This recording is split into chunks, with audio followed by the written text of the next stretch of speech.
अस्सलाम वालेकुम गाइस, कैसे हो? उम्मीद करना ठीक ठाक हो सो, खैर खरीद नाल हो सो। तो सब तो पहले साढ़े चैनल को लाइक तो सबसक्राइब कर गिनो, हर आने वाली वीडियो थोड़े तक पहुँचती रहे। तो मैं सुबह सुबह ना निकलिया, मैं चलो छोटा जहा व्लॉग बना गिनो तो वीवरा को माहौल दिखाऊँ या थोड़ा जहा।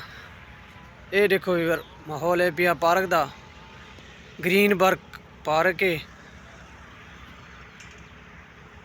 कल मैं कटाई करता रहा गया, कल तो बहुत सारी कॉल हैं, वीडियो नहीं बना सकिया। ये देखो वीवर, इन्हों दे बॉल बनाए ने गोल।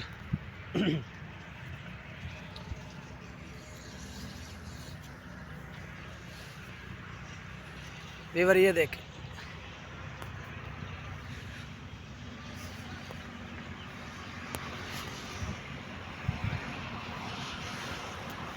वीवर ये चील का पौधा है।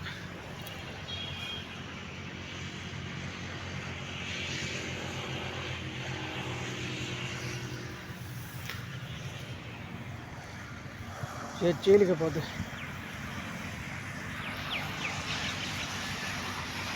वीवर सब तो प्यारा बॉल मैंने ये लग, वीवर ये लगे है मैंने देखें कैसा।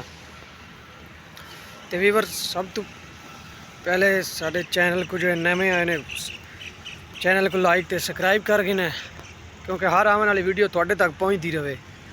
तो इंशाल्लाह बड़िया मुहब्बतों के नाल असां वीडियो बनाते रहां। वीवर हौसला अफजाई मेरा की रखना है तुसां, क्योंकि हौसला अफजाई के नाल मैं वीडियो बनाता रहा। नहीं तो जिमें टिकटॉक वायरल हो जाती ना, प्रोग्राम तो बढ़ गया, मेरा चैनल इवें बढ़ जाना है। क्योंकि मेरा दिल जो मैं दिल छड़ जाना ना, मुड़ मैं वीडियो को नहीं बनानी।